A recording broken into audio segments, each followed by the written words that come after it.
जब प्रधान है ही नहीं, अज प्रधान इस्तीफा दे दे, एक दिन इस्तीफा देंदा, दूजे दिन कह दे मैं एक महीने बाद उन्होंने याद आ जाए नहीं नहीं मैं तो वापस आना है, मेरे मैंबर कह रहे हैं कि आप मत जाओ सिरसा जी, हमको छोड़ के मत जाओ। एक मजाक थोड़ी है कि क्या एग्जैक्टिव बुलाई जा सकती है। उन्होंने कहा यदि टर्न्योर खत्म हो चुकी है, अगली फाइल LG साहब को पेंडिंग आ, उदों तक अगर कोई भी तुसीं इत्ते कार्रवाई करते जो सवालों के घेरे च होਊਗੀ।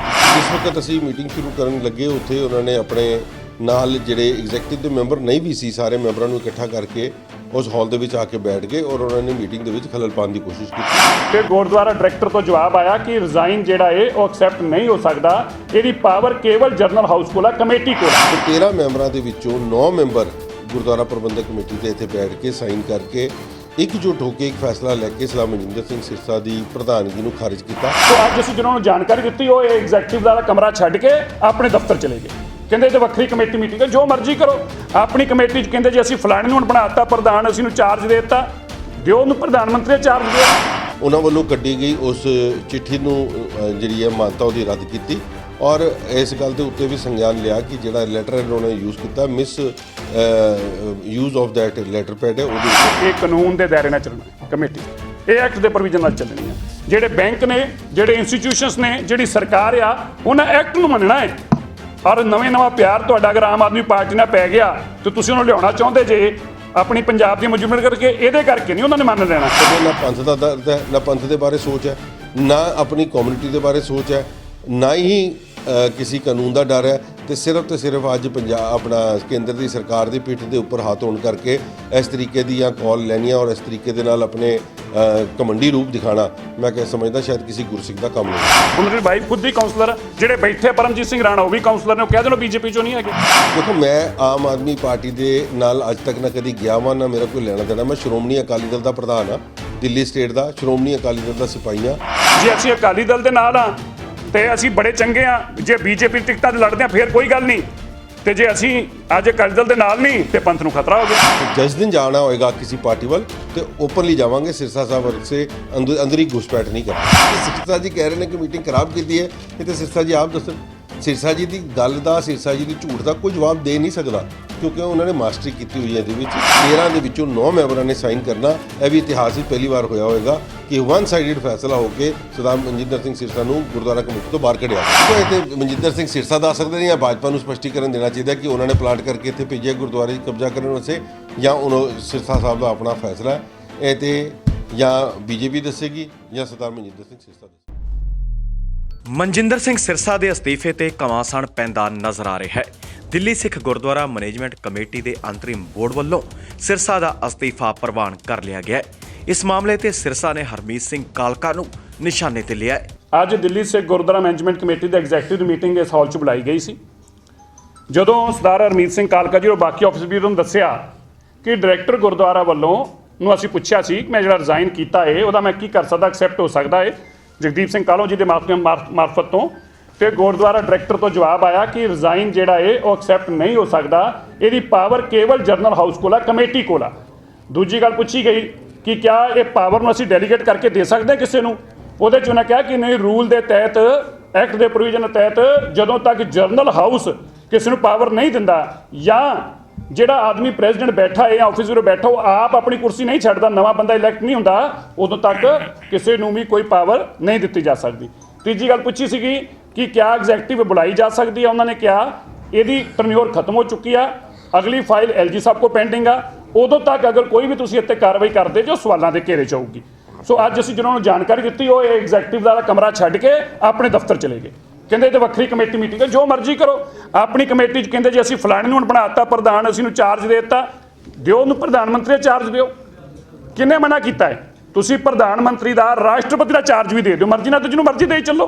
जिहड़े कानून की गल आ उहदे दायरे दे अंदर उहदे अंदर बड़ा क्लीयर आ कि भाई ये कानून के दायरे नाल चलना कमेटी, ये एक्ट के प्रोविजन नाल चलनी है। जिहड़े बैंक ने, जिहड़े इंस्टीट्यूशनस ने, जिहड़ी सरकार आ उन्हें एक्ट नूं मनना है। और नवा प्यार तुहाडा अगर आम आदमी पार्टी नाल पै गया तो तुसीं उन्हें लियाउणा चाहुंदे जे अपनी पंजाब की मजबूरी करके, ये करके नहीं उन्होंने मान लेना। इस करके मैं तो कहना सरदार हरमीत सिंह कालका जिन्हां नाल प्यार पिया उन्होंने कमेटी का प्रधान अगला भी बना दिओ, जनरल सकत्तर भी नाल ही बना दिओ, जो मर्जी अनाउंस कर दिओ, क्योंकि तुहाडे अनाउंसमेंट अगर बनता होवे तो फिर तो मैंबरां दी और दिल्ली कमेटी के पब्लिक की लोड़ ही ना पवे। ਲੱਗਦਾ ਹੈ ਕਿ ਤੁਹਾਡਾ ਵੀ ਬੀਜੇਪੀ ਨਾਲ ਨਵਾਂ ਪਿਆਰ ਤੁਸੀਂ ਨਹੀਂ, ਉਹਨਾਂ ਦੀ ਵਾਈਫ ਖੁਦ ਦੀ ਕਾਉਂਸਲਰ ਆ, ਉਹਨਾਂ ਦੀ ਵਾਈਫ ਖੁਦ ਦੀ ਕਾਉਂਸਲਰ ਆ। ਜਿਹੜੇ ਬੈਠੇ ਪਰਮਜੀਤ ਸਿੰਘ ਰਾਣਾ ਉਹ ਵੀ ਕਾਉਂਸਲਰ ਨੇ, ਉਹ ਕਹਿ ਦੇਣ ਬੀਜੇਪੀ ਚੋਂ ਨਹੀਂ ਹੈਗੇ। ਜਿਹੜੇ ਲੋਕ ਪੱਪੂ ਜੀ ਬੈਠਾ ਉਹ ਵੀ ਕਾਉਂਸਲਰ ਨੇ, ਕਹਿ ਦੇਣ ਨਹੀਂ ਹੈਗੇ। ਜੇ ਅਸੀਂ ਅਕਾਲੀ ਦਲ ਦੇ ਨਾਲ ਆ ਤੇ ਅਸੀਂ ਬੜੇ ਚੰਗੇ ਆ, ਜੇ ਬੀਜੇਪੀ ਟਿਕਟਾਂ 'ਤੇ ਲੜਦੇ ਆ ਫਿਰ ਕੋਈ ਗੱਲ ਨਹੀਂ, ਤੇ ਜੇ ਅਸੀਂ ਅੱਜ ਅਕਾਲੀ ਦਲ ਦੇ ਨਾਲ ਨਹੀਂ ਤੇ ਪੰਥ ਨੂੰ ਖਤਰਾ ਹੋ ਗਿਆ। ਪੰਥ ਨੂੰ ਖਤਰਾ ਵੀ ਬੜੀ ਛੇਤੀ ਪੈ ਜਾਂਦਾ। ਇਸ ਦੌਰਾਨ ਹਰਮੀਤ ਸਿੰਘ ਕਾਲਕਾ ਵੀ ਸਾਹਮਣੇ ਆਏ ਤੇ ਸਿਰਸਾ ਦੇ ਅਸਤੀਫੇ ਅਤੇ ਹੋਰਨਾਂ ਮੁੱਦਿਆਂ ਤੇ ਆਪਣਾ ਪੱਖ ਕੁਝ ਇਸ ਤਰ੍ਹਾਂ ਰੱਖਿਆ। ਐਗਜ਼ੈਕਟਿਵ ਦੀ ਮੀਟਿੰਗ ਕਾਲ ਕੀਤੀ ਗਈ ਸੀ, ਜਿਹੜੀ ਬਤੌਰ ਜਨਰਲ ਸਕੱਤਰ ਮੈਂ 29 ਤਰੀਕ ਨੂੰ ਚਿੱਠੀ ਕੱਢ ਕੇ ਅੱਜ 1 ਤਰੀਕ ਲਈ 1 ਜਨਵਰੀ ਲਈ 3 ਵਜੇ ਦਾ ਸਮਾਂ ਕੱਢ ਕੇ ਇੱਥੇ ਮੀਟਿੰਗ ਕਾਲ ਕੀਤੀ। ਔਰ ਉਸ ਤੋਂ ਬਾਅਦ ਕੱਲ 31 ਤਰੀਕ ਨੂੰ ਸਰਦਾਰ ਮਨਜਿੰਦਰ ਸਿੰਘ ਸਿਰਸਾ ਨੇ ਜਿਹੜਾ ਆਪਣਾ ਅਸਤੀਫਾ ਦਿੱਤਾ ਸੀ, ਉਹਨੂੰ ਆਪਣੀ ਵਾਪਸੀ ਲੈਣ ਦੀ ਇੱਕ ਚਿੱਠੀ ਕੱਢੀ ਗਈ। ਔਰ ਨਾਲੋਂ ਨਾਲ ਉਹਨਾਂ ਨੇ ਐਗਜ਼ੈਕਟਿਵ ਦੀ ਮੀਟਿੰਗ ਵੀ ਹੋਰ ਕਾਲ ਕਰਤੀ ਸੇਮ ਟਾਈਮ ਦੇ ਉੱਤੇ, ਸੇਮ ਜਗ੍ਹਾ ਦੇ ਉੱਤੇ। ਸੋ ਜਿਸ ਵਕਤ ਅਸੀਂ ਮੀਟਿੰਗ ਸ਼ੁਰੂ ਕਰਨ ਲੱਗੇ, ਉੱਥੇ ਉਹਨਾਂ ਨੇ ਆਪਣੇ ਨਾਲ ਜਿਹੜੇ ਐਗਜ਼ੈਕਟਿਵ ਦੇ ਮੈਂਬਰ ਨਹੀਂ ਵੀ ਸੀ, ਸਾਰੇ ਮੈਂਬਰਾਂ ਨੂੰ ਇਕੱਠਾ ਕਰਕੇ ਉਸ ਹਾਲ ਦੇ ਵਿੱਚ ਆ ਕੇ ਬੈਠ ਗਏ ਔਰ ਉਹਨਾਂ ਨੇ ਮੀਟਿੰਗ ਦੇ ਵਿੱਚ ਖਲਲ ਪਾਉਣ ਦੀ ਕੋਸ਼ਿਸ਼ ਕੀਤੀ। ਮਗਰ ਦਿੱਲੀ ਸਿੱਖ ਗੁਰਦੁਆਰਾ ਪ੍ਰਬੰਧਕ ਕਮੇਟੀ ਦੇ ਇੱਕ ਇਲੈਕਟਿਡ ਮੈਂਬਰ ਹੁੰਦੇ, ਜ਼ਿੰਮੇਵਾਰ ਸੀਟ ਤੇ ਬੈਠੇ ਹੋਏ, ਸਾਡਾ ਜ਼ਿੰਮੇਵਾਰੀ ਸੀ ਅਸੀਂ ਸਾਰੇ ਦੇ ਸਾਰੇ, ਕਿਉਂਕਿ 15 ਮੈਂਬਰ ਐਗਜ਼ੈਕਟਿਵ ਵਿੱਚ ਹੁੰਦੇ ਆ, 15 ਵਿੱਚੋਂ 2 ਮੈਂਬਰ ਸਾਡੇ ਨਹੀਂ ਨੇ। ਇੱਕ ਬੀਬੀ ਰਣਜੀਤ ਕੌਰ ਦੀ ਮੈਂਬਰਸ਼ਿਪ ਖਾਰਿਜ ਹੋ ਗਈ ਸੀ ਔਰ ਦੂਸਰਾ ਮਲਕਿੰਦਰ ਸਿੰਘ ਜੀ ਜਿਹੜੇ ਵਿਦੇਸ਼ ਚਲੇ ਗਏ। ਸੋ 13 ਮੈਂਬਰਾਂ ਦੇ ਵਿੱਚੋਂ 9 ਮੈਂਬਰ ਗੁਰਦੁਆਰਾ ਪ੍ਰਬੰਧਕ ਕਮੇਟੀ ਦੇ ਇੱਥੇ ਬੈਠ ਕੇ ਸਾਈਨ ਕਰਕੇ ਇਕਜੁੱਟ ਹੋ ਕੇ ਇੱਕ ਫੈਸਲਾ ਲੈ ਕੇ ਸਰਦਾਰ ਮਨਜਿੰਦਰ ਸਿੰਘ ਸਿਰਸਾ ਦੀ ਪ੍ਰਧਾਨਗੀ ਨੂੰ ਖਾਰਿਜ ਕੀਤਾ। ਉਹਨਾਂ ਵੱਲੋਂ ਕੱਢੀ ਗਈ ਉਸ ਚਿੱਠੀ ਨੂੰ ਜਿਹੜੀ ਹੈ ਮਾਨਤਾ ਉਹਦੀ ਰੱਦ ਕੀਤੀ ਔਰ ਇਸ ਗੱਲ ਦੇ ਉੱਤੇ ਵੀ ਸੰਗਿਆਨ ਲਿਆ ਕਿ ਜਿਹੜਾ ਲੈਟਰ ਉਹਨਾਂ ਨੇ ਯੂਜ਼ ਕੀਤਾ, miss use of that letter pad ਹੈ, ਉਹਦੇ ਉੱਤੇ ਉਹ ਵੀ ਕਾਰਵਾਈ ਪਾਈ ਗਈ ਹੈ। ਨਾਲ ਹੀ ਐਗਜ਼ੈਕਟਿਵ ਦੇ ਵਿੱਚ ਇੱਕ ਬਹੁਤ, ਕਿਉਂਕਿ ਮੇਜਰ ਇਸ਼ੂ ਸੀ ਹਰਗੋਬਿੰਦ ਇੰਸਟੀਚਿਊਟ ਦਾ, ਜਿਹਦੇ ਵਿੱਚ ਉੱਥੇ ਇੱਕ ਪੂਰਾ ਇੱਕ ਸਕੈਮ ਚੱਲ ਰਿਹਾ, ਜਿਹਦੇ ਵਿੱਚ ਸ਼ੂਟਿੰਗ ਰੇਂਜ ਚੱਲ ਰਹੀ ਹੈ, ਜਿਮ ਚੱਲ ਰਿਹਾ ਹੈ ਔਰ ਉੱਥੇ 550 ਕੰਪਿਊਟਰਸ ਦੇ ਉੱਥੇ ਇੱਕ ਇੰਸਟੀਚਿਊਟ ਬਣਿਆ ਹੋਇਆ। ਸੋ ਇਹਦੇ ਬਾਰੇ ਜਾਣਕਾਰੀ ਨਾ ਮੇਰੇ ਕੋਲ ਹੈਗੀ ਸੀ ਤੇ ਨਾ ਹੀ ਐਗਜ਼ੈਕਟਿਵ ਕੋਲ ਕੋਈ ਪਾਸ ਕਰਾਇਆ ਗਿਆ ਸੀ, ਤੇ ਉਹਦੇ ਬਾਰੇ ਇੱਕ 3 ਮੈਂਬਰੀ ਕਮੇਟੀ ਬਣਾਈ ਗਈ ਹੈ। ਸਰਦਾਰ ਕੁਲਵੰਤ ਸਿੰਘ ਬਾੜ, ਸਰਦਾਰ ਹਰਿੰਦਰਪਾਲ ਸਿੰਘ ਔਰ ਸਰਦਾਰ ਵਿਕਰਮ ਸਿੰਘ ਰੋਨੀ, ਉਹਨਾਂ ਦੀ 3 ਮੈਂਬਰੀ ਕਮੇਟੀ ਬਣਾ ਕੇ ਇਸ ਕੰਮ ਨੂੰ ਦੇਖਣ ਵਾਸਤੇ ਕਿ ਉੱਥੇ ਕਿੰਨੇ ਪੈਸੇ ਦਾ ਹੇਰ-ਫੇਰ ਹੋਇਆ ਔਰ ਉਹਦੇ ਉੱਤੇ ਬੰਦੀ ਹੋਈ ਕਾਨੂੰਨੀ ਕਾਰਵਾਈ ਕਰਨ ਵਾਸਤੇ ਇਹ ਕਮੇਟੀ ਬਣਾਈ ਗਈ। ਸੋ ਇਹ ਅੱਜ ਐਗਜ਼ੈਕਟਿਵ ਦੀ ਮੀਟਿੰਗ ਨੇ ਬੜੇ ਅਹਿਮ ਫੈਸਲੇ ਲਏ ਨੇ ਔਰ ਇੱਕ ਪਾਰਟੀਬਾਜੀ ਤੋਂ ਉੱਪਰ ਉੱਠ ਕੇ ਸਾਰੇ ਮੈਂਬਰ ਸਾਹਿਬਾਨ ਇੱਥੇ ਆਏ ਨੇ। ਕੁਲਵੰਤ ਸਿੰਘ ਬਾਟ ਜਿਹੜੀ ਦੂਜੀ ਪਾਰਟੀ ਤੋਂ ਇਲੈਕਸ਼ਨ ਲੜੇ ਹੈ, ਸਰਦਾਰ ਪਰਮਜੀਤ ਸਿੰਘ ਰਾਣਾ ਇੱਕ ਤੀਜੀ ਪਾਰਟੀ ਤੋਂ ਇਲੈਕਸ਼ਨ ਲੜੇ ਹੈ, ਮਗਰ ਸਭ ਨੇ ਕੌਮ ਦੇ ਉੱਤੇ ਪੈ ਰਹੀ ਇਸ ਵਿਪਦਾ ਦੇ ਉੱਤੇ ਜਿਸ ਤਰੀਕੇ ਦੇ ਨਾਲ ਡਾਇਰੈਕਟਲੀ ਬੀਜੇਪੀ ਦੀ ਇੰਟਰਫੇਰੈਂਸ ਹੋ ਰਹੀ ਹੈ, ਉਹਨੂੰ ਰੋਕਣ ਵਾਸਤੇ ਅੱਜ ਸਾਰੇ ਇਕੱਠੇ ਹੋਏ ਆ। ਮੈਂ ਸਾਰਿਆਂ ਦਾ ਧੰਨਵਾਦ ਕਰਦਾ। ਸਰ ਖਿੱਚੋਤਾਣੀ ਚੱਲ ਰਹੀ ਹੈ, ਤੁਸੀਂ ਕਹਿ ਰਹੇ ਹੋ ਐਜ਼ ਪ੍ਰਧਾਨ ਦੇ ਤੌਰ ਕੰਮ ਨਹੀਂ ਕਰ ਸਕਦੇ, ਉਹ ਕਹਿ ਰਹੇ ਆ ਦਿੱਲੀ ਗੁਰਦੁਆਰਾ ਡਾਇਰੈਕਟੋਰੇਟ ਨਾਲ ਗੱਲ ਹੋਈ ਹੈ ਕਿ ਨਹੀਂ ਪ੍ਰਧਾਨ ਨਾਲ ਦੇਖੋ, ਕੱਲ੍ਹ ਤੱਕ ਜਿਸ ਡਾਇਰੈਕਟਰੇਟ ਨੂੰ ਗਾਲਾਂ ਕੱਢਦੇ ਸੀ ਸਰਦਾਰ ਮਨਜਿੰਦਰ ਸਿੰਘ ਸਿਰਸਾ, ਅੱਜ ਉਹ ਡਾਇਰੈਕਟਰ ਦੀ ਸ਼ਲਾਘਾ ਕਰ ਰਹੇ ਨੇ ਜਾਂ ਉਹਨਾਂ ਦੇ ਬਾਰੇ ਗੱਲ ਕਰ ਰਹੇ ਨੇ। ਇਹ ਗੱਲ ਬਿਲਕੁਲ ਧਿਆਨ ਰੱਖਣੀ ਚਾਹੀਦੀ ਹੈ। ਇਹਦੇ ਪਿੱਛੇ ਮਨਸੂਬੇ ਕੀ ਨੇ, ਇਹਦੇ ਪਿੱਛੇ ਤਾਕਤ ਕੀ ਹੈ। ਅੱਜ ਭਾਰਤੀ ਜਨਤਾ ਪਾਰਟੀ ਦੇ ਵਿੱਚ ਜਾਣ ਤੋਂ ਬਾਅਦ ਡਾਇਰੈਕਟਰ ਕੌਣ ਹੁੰਦਾ ਹੈ ਇਸਤੀਫਾ ਦੇਣ ਤੋਂ ਬਾਅਦ ਫੈਸਲਾ ਕਰਨ ਵਾਲਾ ਕਿ ਤੁਸੀਂ ਪ੍ਰਧਾਨ ਹੋ ਕੇ ਨਹੀਂ ਹੋ। ਜਦ ਤੁਸੀਂ ਇਸਤੀਫਾ ਦੇ ਕੇ ਗਏ, ਕੋਰਟ ਦੇ ਵਿੱਚ ਤੁਸੀਂ ਹਲਫਨਾਮਾ ਦਿੱਤਾ ਕਿ ਮੈਂ ਇਸਤੀਫਾ ਦਿੱਤਾ, ਸੰਗਤ ਦੇ ਵਿੱਚ ਤੁਸੀਂ ਆਪ ਖੁਦ ਬੋਲੇ ਹੋ ਔਰ ਆਪਣੀ ਜਿਹੜੀ ਰੈਜ਼ਿਗਨੇਸ਼ਨ ਹੈ ਉਹਨੂੰ ਵਾਇਰਲ ਕੀਤਾ। ਜਥੇਦਾਰ ਅਕਾਲ ਤਖਤ ਸਾਹਿਬ ਨਾਲ ਤੁਸੀਂ ਖੁਦ ਗੱਲ ਕਰਕੇ ਉਹਨਾਂ ਨੂੰ ਕਿਹਾ ਕਿ ਮੈਂ ਇਸਤੀਫਾ ਦੇ ਰਿਹਾ। ਸੋ ਇਹਦਾ ਮਤਲਬ ਹੈ ਨਾ ਪੰਥ ਦਾ ਦਰਦ ਹੈ, ਨਾ ਪੰਥ ਦੇ ਬਾਰੇ ਸੋਚ ਹੈ, ਨਾ ਆਪਣੀ ਕਮਿਊਨਿਟੀ ਦੇ ਬਾਰੇ ਸੋਚ ਹੈ, ਨਾ ਹੀ ਕਿਸੇ ਕਾਨੂੰਨ ਦਾ ਡਰ ਹੈ, ਤੇ ਸਿਰਫ ਅੱਜ ਪੰਜਾਬ ਆਪਣਾ ਕੇਂਦਰ ਦੀ ਸਰਕਾਰ ਦੀ ਪਿੱਠ ਦੇ ਉੱਪਰ ਹੱਥ ਹੋਣ ਕਰਕੇ ਇਸ ਤਰੀਕੇ ਦੀਆਂ ਕਾਲ ਲੈਣੀਆਂ ਔਰ ਇਸ ਤਰੀਕੇ ਦੇ ਨਾਲ ਆਪਣੇ ਘਮੰਡੀ ਰੂਪ ਦਿਖਾਣਾ, ਮੈਂ ਕਹਿ ਸਮਝਦਾ ਸ਼ਾਇਦ ਕਿਸੇ ਗੁਰਸਿੱਖ ਦਾ ਕੰਮ ਨਹੀਂ ਹੈ। ਦੇਖੋ, ਮੈਂ ਆਮ ਆਦਮੀ ਪਾਰਟੀ ਦੇ ਨਾਲ ਅੱਜ ਤੱਕ ਨਾ ਕਦੀ ਗਿਆ ਵਾਂ, ਨਾ ਮੇਰਾ ਕੋਈ ਲੈਣਾ ਦੇਣਾ। ਮੈਂ ਸ਼੍ਰੋਮਣੀ ਅਕਾਲੀ ਦਲ ਦਾ ਪ੍ਰਧਾਨ ਹਾਂ, ਦਿੱਲੀ ਸਟੇਟ ਦਾ ਸ਼੍ਰੋਮਣੀ ਅਕਾਲੀ ਦਲ ਦਾ ਸਿਪਾਹੀ ਹਾਂ। ਅੱਜ ਤੱਕ ਮੇਰੇ ਪਰਿਵਾਰ 'ਚ ਕੋਈ ਵੀ ਚੋਣ ਲੜੀ ਹੈ, ਚਾਹੇ ਉਹ ਮੇਰੇ ਦਾਦਾ ਜੀ ਨੇ ਲੜੀ ਹੈ 1975 'ਚ, 1979 'ਚ ਉਹਨਾਂ ਨੇ ਲੜੀ, ਔਰ ਉਸ ਤੋਂ ਬਾਅਦ 2013 ਤੋਂ ਲੈ ਕੇ ਅੱਜ ਤੱਕ 6 ਇਲੈਕਸ਼ਨਾਂ ਮੈਂ ਲੜ ਚੁੱਕਾ ਵਾਂ। ਸਾਰੀ ਦੀ ਸਾਰੀ ਅਕਾਲੀ ਦਲ ਤੋਂ ਲੜੀਆਂ ਔਰ ਅਕਾਲੀ ਦਲ ਦਾ ਸਿਪਾਹੀ ਹੋਣ ਦੇ ਨਾਤੇ ਸਭ ਤੋਂ ਵੱਡੀ ਲੜਾਈ ਅੱਜ ਅਕਾਲੀ ਦਲ ਦੀ ਆਮ ਆਦਮੀ ਪਾਰਟੀ ਦੀ ਹੈ। ਪੂਰਾ ਦਿੱਲੀ ਕਮੇਟੀ ਦਾ ਸ਼੍ਰੋਮਣੀ ਅਕਾਲੀ ਦਲ ਦਿੱਲੀ ਦਾ ਵਿੰਗ ਲੈ ਕੇ ਮੈਂ ਆਮ ਆਦਮੀ ਦੇ ਖਿਲਾਫ ਉੱਥੇ ਮੈਦਾਨ 'ਚ ਉਤਰਾਂਗਾ। ਮੈਂ ਕਿਸੇ ਦੇ ਪਿੱਠ ਪਿੱਛੇ ਵਾਰ ਨਹੀਂ ਕਰਦਾ ਔਰ ਜਿਸ ਦਿਨ ਜਾਣਾ ਹੋਏਗਾ ਕਿਸੇ ਪਾਰਟੀ ਵੱਲ ਤੇ ਓਪਨਲੀ ਜਾਵਾਂਗੇ। ਸਿਰਸਾ ਸਾਹਿਬ ਵਰਗ ਸੇ ਅੰਦਰ ਹੀ ਘੁਸਪੈਠ ਨਹੀਂ ਕਰਾਂਗੇ। ਸਰ ਆਖਰੀ ਸਵਾਲ ਹੈ ਕਿ ਐਕਟ ਦੇ ਮੁਤਾਬਿਕ ਜਿਵੇਂ ਹੋ ਸਕਦਾ ਕਿ ਜਿਵੇਂ ਤੁਸੀਂ ਪਾਵਰ ਦਿੱਤੀ ਹੈ ਕਿ ਵਾਜੀ ਬਿਲਕੁਲ ਵਾਜਿਬ ਹੈ। ਅਬ ਕੁਲਵੰਤ ਸਿੰਘ ਬਾੜ ਵੈਸੇ ਹੀ ਮੀਤ ਪ੍ਰਧਾਨ ਨੇ ਗੁਰਦੁਆਰਾ ਪ੍ਰਬੰਧਕ ਕਮੇਟੀ ਦੇ, ਆਫੀਸ਼ੀਅਲੀ ਪ੍ਰਧਾਨ ਤੋਂ ਬਾਅਦ ਉਹਨਾਂ ਦਾ ਰਾਈਟ ਬਣਦਾ ਇਸ ਚੀਜ਼ ਦੇ ਉੱਤੇ, ਇਹਨੂੰ ਤਾਂ ਕੋਈ ਡਿਨਾਈ ਕਰ ਹੀ ਨਹੀਂ ਸਕਦਾ। ਜਦ ਪ੍ਰਧਾਨ ਹੈ ਹੀ ਨਹੀਂ, ਅੱਜ ਪ੍ਰਧਾਨ ਇਸਤੀਫਾ ਦੇ ਦੇ, ਇੱਕ ਦਿਨ ਇਸਤੀਫਾ ਦਿੰਦਾ, ਦੂਜੇ ਦਿਨ ਕਹਿ ਦੇ ਮੈਂ 1 ਮਹੀਨੇ ਬਾਅਦ ਉਹਨੂੰ ਯਾਦ ਆ ਜੇ ਨਹੀਂ मैं तो वापस आना है, मेरे मेंबर कह रहे हैं कि आप मत जाओ सिरसा जी, हमको छोड़ के मत जाओ। एक कोई मजाक थोड़ी है, एक गुरुद्वारा प्रबंधक कमेटी है, 50 साल हो गए इस कमेटी ਨੂੰ बने हुए, 18,000 लोगों की जेल कट्टन तो बाद दिल्ली का एक्ट बनया। एक कोई मजाक थोड़ी है कि सिरसा जी का जिस वक्त दिल करेगा कमेटी छोड़ देंगे, जिस वक्त चलेगा इस्तेमाल करनी शुरू कर देंगे।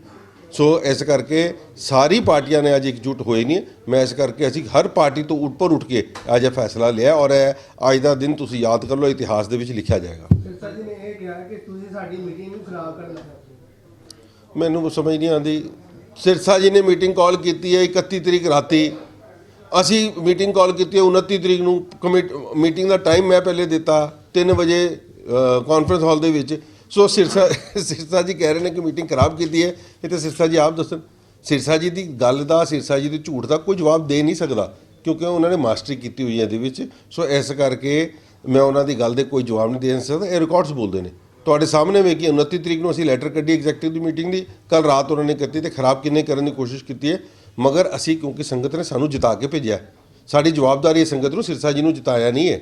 ਸਿਰਸਾ ਜੀ ਇੱਕ ਹਾਰੇ ਹੋਏ ਬੰਦੇ ਨੇ, ਉਹਨਾਂ ਨੂੰ ਕੋਈ ਜ਼ਿੰਮੇਵਾਰੀ ਨਹੀਂ ਸੀ। ਉਹਨਾਂ ਨੇ ਟਕਰਾਰ ਕਰਨ ਦੀ ਪੂਰੀ ਕੋਸ਼ਿਸ਼ ਕੀਤੀ ਹੈ, ਜਿਹਨੂੰ ਬੜੀ ਖੂਬੀ ਦੇ ਨਾਲ ਸਾਡੇ ਮੈਂਬਰ ਸਾਹਿਬਾਨ ਨੇ ਉੱਥੇ ਉੱਠ ਕੇ ਨਿਮਰਤਾ ਦੇ ਨਾਲ ਇੱਥੇ ਆ ਕੇ 13 ਦੇ ਵਿੱਚੋਂ 9 ਮੈਂਬਰਾਂ ਨੇ ਸਾਈਨ ਕਰਨਾ। ਇਹ ਵੀ ਇਤਿਹਾਸ ਵਿੱਚ ਪਹਿਲੀ ਵਾਰ ਹੋਇਆ ਹੋਵੇਗਾ ਕਿ 1 ਸਾਈਡਡ ਫੈਸਲਾ ਹੋ ਕੇ ਸਰਦਾਰ ਮਨਜਿੰਦਰ ਸਿੰਘ ਸਿਰਸਾ ਨੂੰ ਗੁਰਦੁਆਰਾ ਕਮੇਟੀ ਤੋਂ ਬਾਹਰ ਕੱਢਿਆ ਗਿਆ। ਸਰ ਸਵਾਲ ਇਹ ਕਿ ਆਪਣੇ ਨਿੱਜੀ ਫਾਇਦੇ ਕਰਕੇ ਆਏ ਨੇ ਮਨਜਿੰਦਰ ਸਿੰਘ ਸਿਰਸਾ ਵਾਕਈ ਜਾਂ ਭਾਜਪਾ ਦੀ? ਦੇਖੋ ਇਹ ਤੇ ਮਨਜਿੰਦਰ ਸਿੰਘ ਸਿਰਸਾ ਦੱਸ ਸਕਦੇ ਨੇ, ਜਾਂ ਭਾਜਪਾ ਨੂੰ ਸਪਸ਼ਟੀਕਰਨ ਦੇਣਾ ਚਾਹੀਦਾ ਕਿ ਉਹਨਾਂ ਨੇ ਪਲਾਟ ਕਰਕੇ ਇੱਥੇ ਭੇਜਿਆ ਗੁਰਦੁਆਰੇ 'ਚ ਕਬਜ਼ਾ ਕਰਨ ਵਾਸਤੇ, ਜਾਂ ਉਹ ਸਿਰਸਾ ਸਾਹਿਬ ਦਾ ਆਪਣਾ ਫੈਸਲਾ ਹੈ। ਇਹ ਤੇ ਜਾਂ ਬੀਜੇਪੀ ਦੱਸੇਗੀ ਜਾਂ ਸਰਦਾਰ ਮਨਜਿੰਦਰ ਸਿੰਘ ਸਿਰਸਾ ਦੱਸਣਗੇ। ਦੱਸਦੀ ਕਿ ਮਨਜਿੰਦਰ ਸਿੰਘ ਸਿਰਸਾ ਭਾਜਪਾ 'ਚ ਸ਼ਾਮਲ ਹੋ ਗਏ ਸਨ ਤੇ ਇਸੇ ਦੇ ਚੱਲਦਿਆਂ ਮਨਜਿੰਦਰ ਸਿੰਘ ਸਿਰਸਾ ਨੇ ਦਿੱਲੀ ਸਿੱਖ ਗੁਰਦੁਆਰਾ ਮੈਨੇਜਮੈਂਟ ਕਮੇਟੀ ਦੇ ਪ੍ਰਧਾਨ ਦੇ ਅਹੁਦੇ ਤੋਂ ਅਸਤੀਫਾ ਦੇ ਦਿੱਤਾ ਸੀ ਤੇ ਬੀਤੇ ਦਿਨ ਹੀ ਮਨਜਿੰਦਰ ਸਿੰਘ ਸਿਰਸਾ ਨੇ ਆਪਣਾ ਅਸਤੀਫਾ ਵਾਪਸ ਲੈ ਲਿਆ ਸੀ। ਦਿੱਲੀ ਤੋਂ ਦਵਿੰਦਰ ਸਿੰਘ ਦੀ report, D5 channel Punjabi. 5 channel Punjabi ਹੁਣੇ ਸਬਸਕ੍ਰਾਈਬ ਕਰੋ, ਬੈਲ ਆਈਕਨ ਤੇ ਕਲਿੱਕ ਕਰੋ। ਕੀ ਹੁੰਦੀ ਹੈ ਜਮ੍ਹਾਂਬੰਦੀ, ਕਿਵੇਂ ਬਣਦੀ ਹੈ ਵਸੀਅਤ, ਜ਼ਮੀਨ ਜਾਇਦਾਦ ਦੇ ਹਰ ਮਸਲੇ ਤੇ ਕਰਾਂਗੇ ਚਰਚਾ। ਦੇਖਣਾ ਨਾ ਭੁੱਲਣਾ ਸਾਡਾ ਖਾਸ ਪ੍ਰੋਗਰਾਮ naibtehsildar.com ਕਾਨੂੰਨ ਜਾਇਦਾਦ ਦਾ।